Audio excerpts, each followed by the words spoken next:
당신 주변에도 있지 않나요?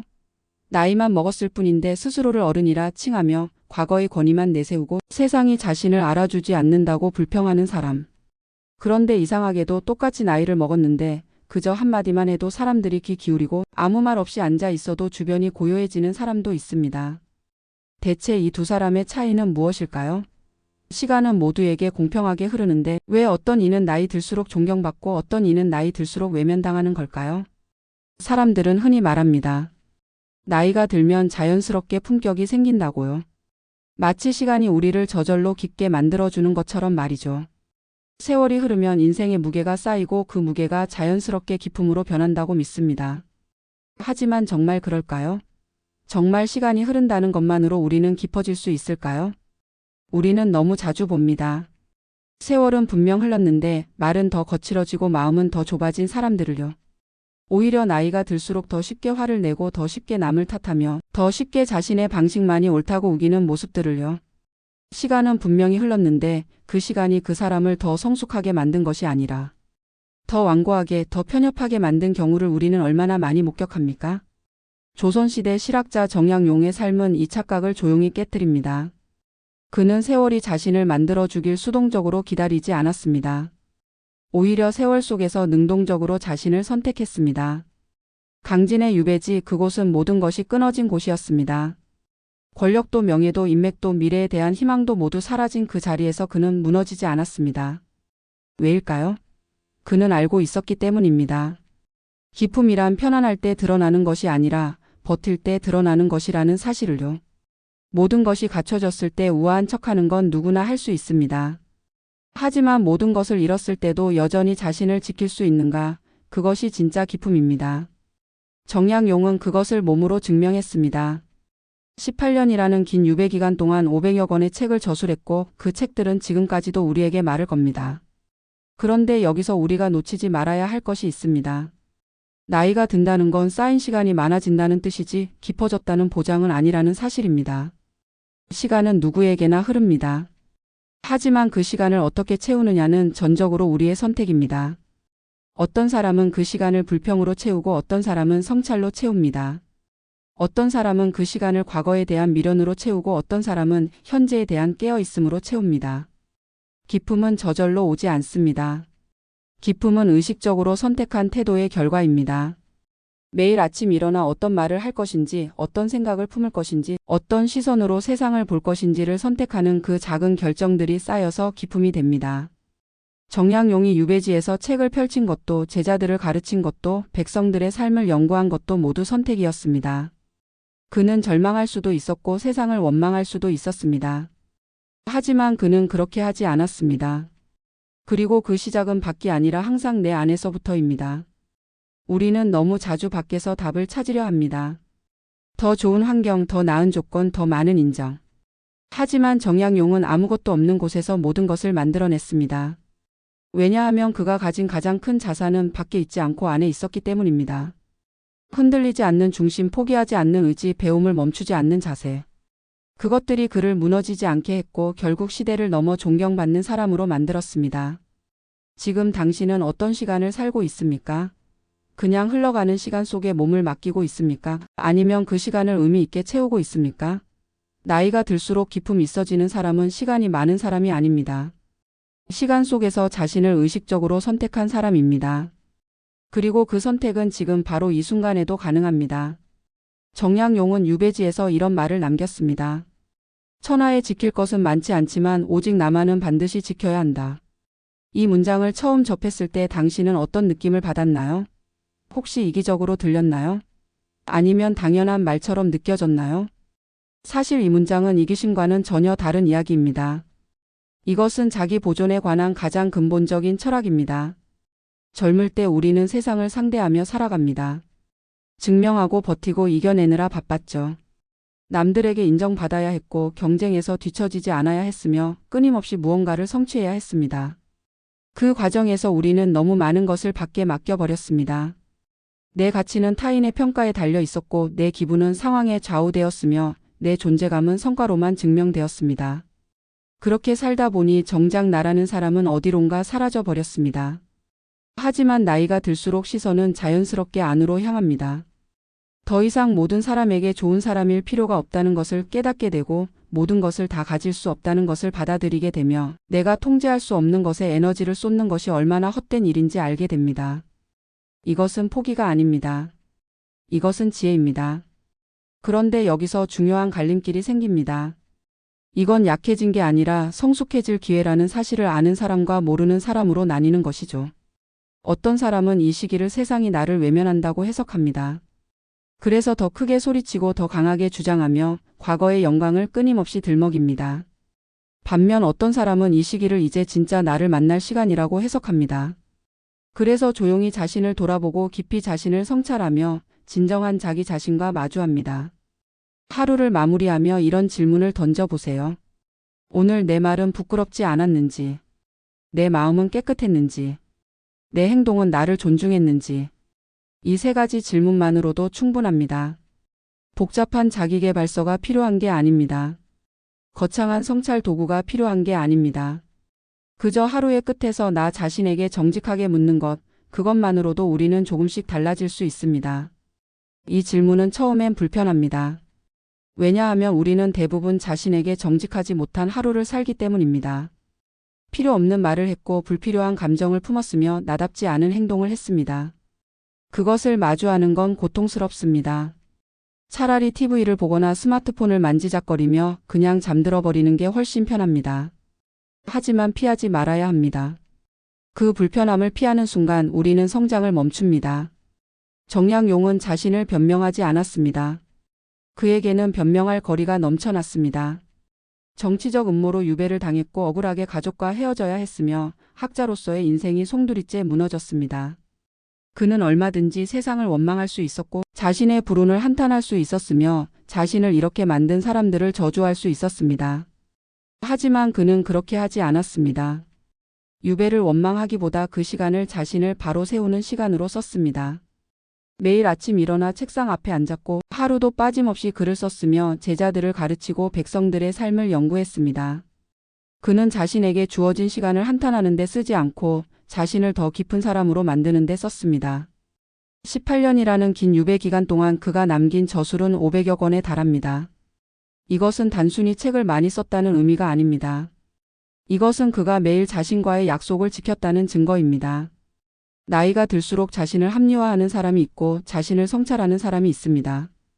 전자는 이렇게 말합니다. 내 나이에 이 정도면 된 거야. 세상이 변했어. 요즘 젊은 애들은 버릇이 없어. 나는 원래 이런 사람이야. 모든 책임을 밖으로 돌리고 변화의 가능성을 스스로 차단하며 자신의 한계를 고정된 것으로 받아들입니다. 반면 후자는 이렇게 묻습니다. 내가 오늘 한 말 중에 불필요한 것은 없었나? 내가 품은 감정 중에 정당하지 않은 것은 없었나? 내가 한 행동 중에 후회스러운 것은 없었나? 전자는 점점 시끄러워지고 후자는 점점 조용해집니다. 전자는 나이가 들수록 더 많은 말을 하게 됩니다. 왜냐하면 자신의 정당성을 끊임없이 증명해야 하기 때문입니다. 남들이 자신을 알아주지 않는다고 느끼기 때문에 더 크게 소리를 내야 합니다. 하지만 후자는 나이가 들수록 말이 줄어듭니다. 왜냐하면 불필요한 말을 하지 않는 법을 배웠기 때문입니다. 자신을 증명할 필요가 없다는 것을 알기 때문입니다. 그리고 그 조용함이 바로 기품입니다. 기품은 화려한 것이 아닙니다. 기품은 요란한 것이 아닙니다. 기품은 조용한 것입니다. 아무 말 하지 않아도 존재만으로 무게가 느껴지는 것, 큰 소리를 내지 않아도 사람들이 귀 기울이게 되는 것, 자신을 내세우지 않아도 자연스럽게 존경받게 되는 것. 그것이 진짜 기품입니다. 정약용이 강진에서 보여준 것도 바로 이 조용한 기품이었습니다. 그는 자신의 억울함을 세상에 호소하지 않았습니다. 자신을 모함한 사람들을 공개적으로 비난하지 않았습니다. 대신 조용히 자신의 자리에서 자신이 할 수 있는 일을 했습니다. 그리고 그 조용한 태도가 결국 그를 시대를 넘어 존경받는 인물로 만들었습니다. 당신은 오늘 하루를 어떻게 마무리할 건가요? 그냥 피곤하다는 핑계로 자신과의 대화를 피할 건가요? 아니면 용기를 내어 자신에게 정직한 질문을 던질 건가요? 나이가 들수록 기품 있어지는 사람은 매일 밤 자신을 성찰하는 사람입니다. 그 작은 습관이 쌓여서 결국 그 사람의 품격을 만듭니다. 정약용은 말의 무게를 누구보다 잘 알았습니다. 그는 이렇게 말했습니다. 말을 아끼는 것이 사람을 아끼는 시작이다. 이 문장을 곱씹어 보면 참 깊은 의미가 담겨 있습니다. 말을 아낀다는 것은 단순히 입을 다물고 있다는 뜻이 아닙니다. 그것은 상대방을 존중한다는 의미이고 내 말이 가진 힘을 안다는 뜻이며 함부로 내뱉은 한마디가 누군가의 하루를 어쩌면 인생을 바꿀 수도 있다는 것을 깨달았다는 증거입니다. 나이가 들면 할 말이 많아집니다. 살아온 세월만큼 경험도 많고 겪어본 일도 많고 해줄 조언도 많아집니다. 그래서 우리는 자연스럽게 말이 많아지는 자신을 발견합니다. 내가 봤을 때는 말이야, 내 경험으로는 말이지 옛날에는 안 그랬는데. 같은 말들이 자꾸 입 밖으로 나옵니다. 마치 자신이 살아온 시간을 증명이라도 하듯 자신의 존재감을 확인이라도 하듯 말입니다. 하지만 깊은 사람은 모든 말을 하지 않습니다. 할 수 있는 말과 해야 하는 말을 구분할 줄 압니다. 침묵할 줄 알고 기다릴 줄 알고 상대의 마음을 먼저 생각합니다. 이것은 어려운 일입니다. 왜냐하면 우리 안에는 끊임없이 말하고 싶은 욕구가 있기 때문입니다.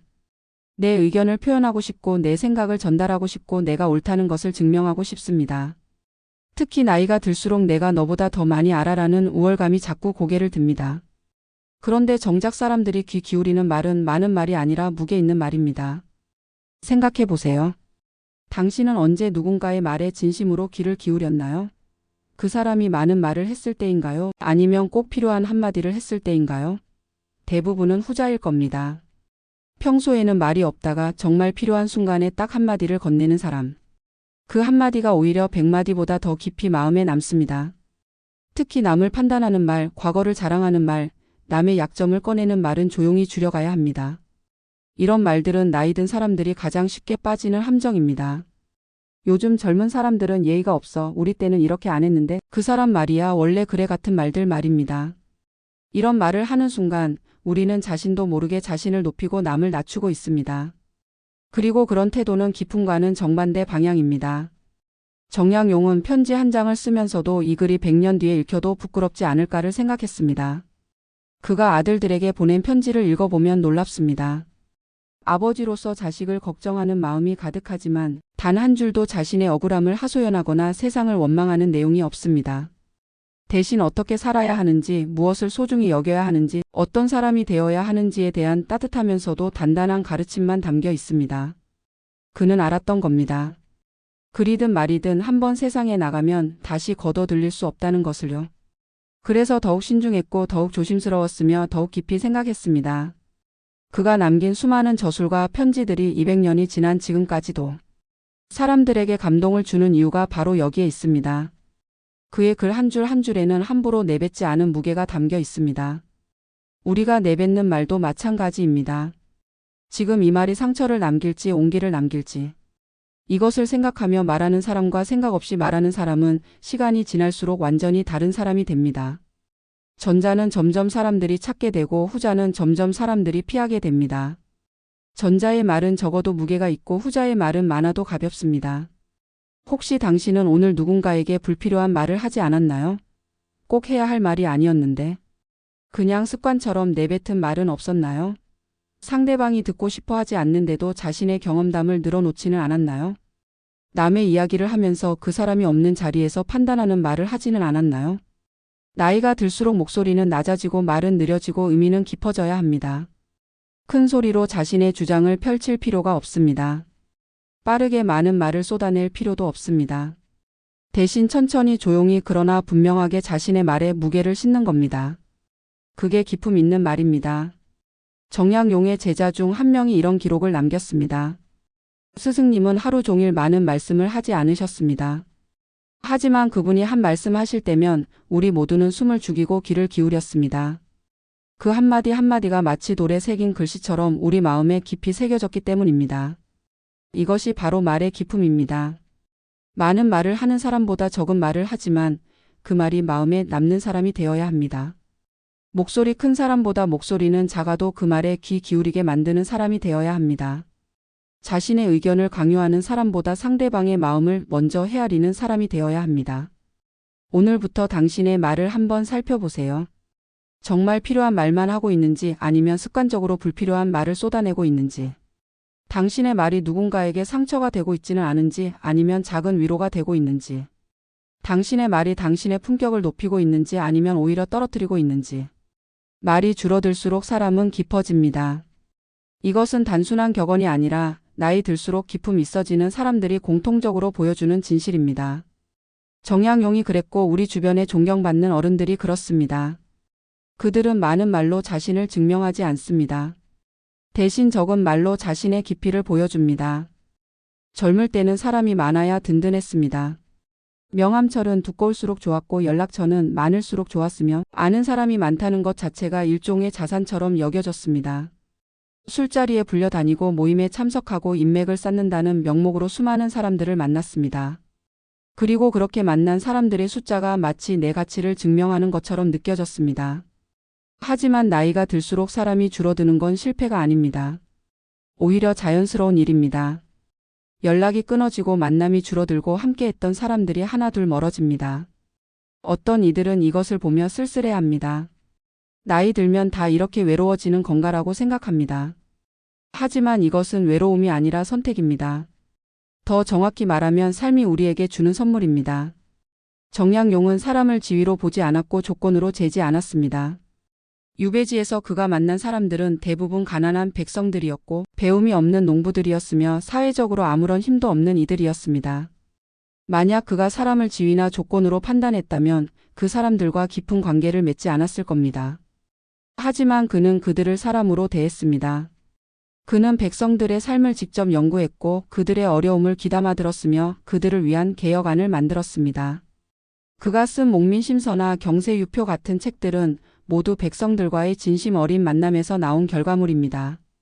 만약 그가 나는 양반이고 학자인데 이 사람들과 무슨 깊은 대화를 나누겠어라고 생각했다면 그런 위대한 저술은 결코 나올 수 없었을 겁니다. 이제는 모든 관계를 붙잡으려 하지 않아도 됩니다. 사실 모든 관계를 유지한다는 것 자체가 불가능한 일입니다. 그리고 그럴 필요도 없습니다. 대신 진짜 몇 사람과의 깊이를 선택하세요. 1년에 한두 번 만나도 마음이 통하는 사람, 오랜만에 연락해도 어색하지 않은 사람, 힘들 때 가장 먼저 떠오르는 사람. 그런 사람 서너 명만 있어도 충분합니다. 나이가 들수록 관계에서 중요한 것은 숫자가 아니라 질입니다. 100명의 지인보다 1명의 진짜 친구가 더 소중합니다. 수십 개의 모임보다 마음 편한 한 자리가 더 의미 있습니다. 화려한 인맥보다 진심 어린 한 사람이 더 든든합니다. 이것을 깨닫는 순간 우리는 더 이상 관계에 지치지 않게 됩니다. 그런데 여기서 더 중요한 것이 있습니다. 관계를 대하는 태도입니다. 조언은 요청받았을 때만 하세요. 나이가 들면 자연스럽게 조언하고 싶은 마음이 듭니다.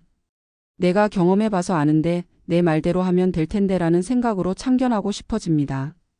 하지만 대부분의 경우 사람들은 조언을 원하는 게 아니라 공감을 원합니다. 해결책을 원하는 게 아니라 위로를 원합니다. 간섭은 사랑이라는 이름으로 하지 마세요. 너를 위해서 내가 걱정돼서라는 말로 포장된 간섭은 오히려 관계를 망칩니다. 특히 자식이나 후배에게 이런 태도를 보이기 쉽습니다. 하지만 진짜 사랑은 간섭이 아니라 신뢰입니다. 상대방이 스스로 선택하고 책임질 수 있다고 믿어주는 것, 실수할 권리를 존중해주는 것, 그것이 진짜 사랑입니다. 그저 곁에 있어주는 것, 말없이 들어주는 것, 그것만으로도 충분한 관계가 있습니다. 정약용의 제자들이 그를 평생 잊지 못한 이유도 바로 이것입니다. 그는 제자들에게 강압적으로 가르치지 않았습니다. 대신 함께 있어 주었고 그들의 이야기를 들어주었으며 그들이 스스로 깨달을 때까지 기다려 주었습니다. 그런 스승을 어떻게 잊을 수 있겠습니까? 특히 가족에게는 권위보다 존중을 보여주세요. 나이가 들수록 가족 안에서 권위를 내세우기 쉽습니다. 내가 이 집안의 가장인데, 내가 너희 아버지인데라는 말로 자신의 뜻을 관철시키려 합니다. 하지만 권위로 맺어진 관계는 결코 깊어질 수 없습니다. 겉으로는 순종하는 척해도 마음속으로는 멀어집니다. 진짜 존경은 강요할 수 없습니다. 진짜 존경은 존중에서 나옵니다. 배우자에게는 역할보다 동반자를 보여주세요. 오랜 세월을 함께 살다 보면 서로가 역할로만 보이기 쉽습니다. 집안일 하는 사람, 돈 버는 사람, 이것 담당, 저것 담당 이런 식으로 상대를 기능으로만 대하게 됩니다. 하지만 진짜 부부는 역할이 아니라 동반자입니다. 함께 늙어가는 사람, 함께 웃고 함께 우는 사람, 서로의 삶을 나누는 사람입니다. 정양용이 유배지에서 아내에게 보낸 편지를 보면 가슴이 뭉클해집니다. 그는 아내를 집안일 하는 여자로 대하지 않았습니다. 대신 자신의 가장 깊은 고민을 나누고 자신의 아픔을 솔직하게 털어놓으며 동반자로서 존중했습니다. 그런 태도가 18년의 긴 이별에도 불구하고 두 사람의 관계를 더욱 깊게 만들었습니다. 이렇게 관계가 단순해질수록 마음은 복잡하지 않아지고 사람은 더 단단해집니다. 수많은 사람들과의 얕은 관계를 유지하려다 보면 마음이 복잡해집니다. 이 사람 눈치, 저 사람 눈치 보느라 정작 내 마음은 어디론가 사라집니다. 하지만 진짜 몇 사람과의 깊은 관계만 남기면 마음이 단순해집니다. 더 이상 거칠해 할 필요가 없고 가식적일 필요도 없으며 있는 그대로의 나로 존재할 수 있기 때문입니다. 그리고 그런 관계 속에서 우리는 더 단단해집니다. 진짜 나를 아는 사람, 진짜 나를 받아주는 사람이 곁에 있다는 것만으로도 우리는 세상을 살아갈 힘을 얻습니다. 많은 사람의 거칠의 칭찬보다 한 사람의 진심 어린 격려가 더 큰 힘이 됩니다. 수많은 사람의 피상적인 관심보다 한 사람의 깊은 이해가 더 큰 위로가 됩니다. 당신의 관계를 한번 돌아보세요. 혹시 숫자를 채우느라 질을 놓치고 있지는 않나요? 모든 사람에게 좋은 사람이 되려다가 정작 소중한 사람에게 소홀하고 있지는 않나요? 권위를 내세우느라 존중을 잊고 있지는 않나요? 역할만 강조하느라 동반자로서의 마음을 잃어버리고 있지는 않나요? 나이가 들수록 기품이 있어지는 사람은 관계를 넓히는 사람이 아니라 관계를 깊게 만드는 사람입니다. 정양용이 그랬고 우리 주변에 존경받는 어른들이 그렇습니다. 그들은 많은 사람을 아는 것이 아니라 몇 사람을 진심으로 아낍니다. 그리고 그 진심이 결국 그들의 품격을 만듭니다. 정양용이 18년의 유배를 견딜 수 있었던 이유는 환경이 좋아서가 아니었습니다. 강진은 서울에서 멀리 떨어진 외딴 곳이었고 그곳에서의 생활은 고되고 힘들었습니다. 가족과 헤어져야 했고 학자로서의 미래도 불투명했으며 언제 풀려날지 기약도 없었습니다. 그럼에도 그가 무너지지 않았던 이유는 그의 내면이 비어있지 않았기 때문입니다. 그는 매일 아침 일어나 책을 읽었습니다. 유배지라는 열악한 환경에서도 학문을 멈추지 않았고 오히려 더 깊이 파고들었습니다. 제자들을 가르치며 지식을 나누었고 백성들의 삶을 연구하며 더 나은 세상을 꿈꿨습니다. 그의 내면은 원망이나 한탄으로 채워진 것이 아니라 배움과 희망과 의미로 가득 차 있었습니다. 그래서 그는 견딜 수 있었습니다. 아니, 단순히 견딘 것이 아니라 그 시간을 통해 더욱 깊은 사람이 되었습니다. 기품은 비싼 옷에서 나오지 않습니다. 명품 가방을 들고 고급차를 타고 넓은 집에 산다고 해서 기품이 생기는 것이 아닙니다. 많은 재산에서도 나오지 않습니다. 돈이 많다고 해서 사회적 지위가 높다고 해서 자동으로 품격이 생기는 것은 아닙니다. 오히려 우리는 너무 자주 봅니다. 겉으로는 화려한데 안은 텅 비어 있는 사람들을요. 많은 것을 가졌는데도 불안해하고 높은 자리에 있는데도 불만스러워하며 풍족한데도 만족하지 못하는 사람들을요. 진짜 기품은 내면이 채워진 사람에게서 저절로 흘러나옵니다. 마치 샘물이 땅속 깊은 곳에서 솟아오르듯 기품은 그 사람의 내면 깊은 곳에서 자연스럽게 배어 나옵니다. 억지로 만들 수 있는 것도 아니고 흉내 낼 수 있는 것도 아닙니다. 그저 내면이 충만한 사람에게서 자연스럽게 드러나는 것입니다. 책을 읽고 자연을 느끼고 하루를 감사로 마무리하고 아직 끝나지 않은 꿈을 품는 사람. 이런 사람은 나이가 들수록 더 단정해지고 더 따뜻해집니다. 왜냐하면 그들의 내면이 계속 성장하고 있기 때문입니다. 나이가 들어도 배우기를 멈추지 않고 세상을 경이로운 눈으로 바라보며 작은 것에도 감사할 줄 알고 여전히 가슴 뛰는 무언가를 향해 나아가는 사람. 그런 사람의 눈빛은 나이가 들어도 맑고 그런 사람의 미소는 나이가 들어도 순수합니다. 정양용이 보여준 것은 바로 이것입니다. 기품은 하루아침에 만들어지지 않지만 오늘부터 시작할 수는 있다는 것. 그는 유배를 당한 그날부터 달라지지 않았습니다. 그는 이미 오래전부터 자신의 내면을 갖고 왔던 사람이었습니다. 그래서 유배라는 시련이 왔을 때 그것을 견딜 수 있었던 겁니다. 만약 그가 유배를 당하고 나서야 부랴부랴 내면을 채우려 했다면 아마 무너졌을 겁니다. 하지만 그는 이미 준비되어 있었습니다. 세월을 탓하지 않고 세월 속에서 나를 갈고 닦는 삶. 그게 나이 들수록 아름다워지는 사람의 비밀입니다. 많은 사람들이 세월을 탓합니다. 나이 들어서 이제 뭐 하겠어, 벌써 이 나이인데. 지금 시작해봤자 젊었을 때 했어야 하는 건데, 이런 말들로 자신을 합리화합니다. 하지만 정양용은 57세의 유배에서 풀려났습니다. 당시로서는 이미 노년이었습니다. 그런데도 그는 멈추지 않았습니다. 유배에서 풀려난 후에도 계속 글을 쓰고 연구하고 후학을 양성했습니다. 나이는 핑계가 될 수 없습니다. 나이는 단지 숫자일 뿐입니다. 중요한 것은 그 숫자 뒤에 어떤 내면이 있느냐입니다. 70세인데도 내면이 텅 비어 있는 사람이 있고 50세인데도 내면이 풍성한 사람이 있습니다. 전자는 나이만 먹었을 뿐이고 후자는 진짜 나이를 먹은 겁니다. 진짜 나이를 먹는다는 것은 시간이 흐른다는 뜻이 아니라 그 시간을 통해 성숙해진다는 뜻입니다.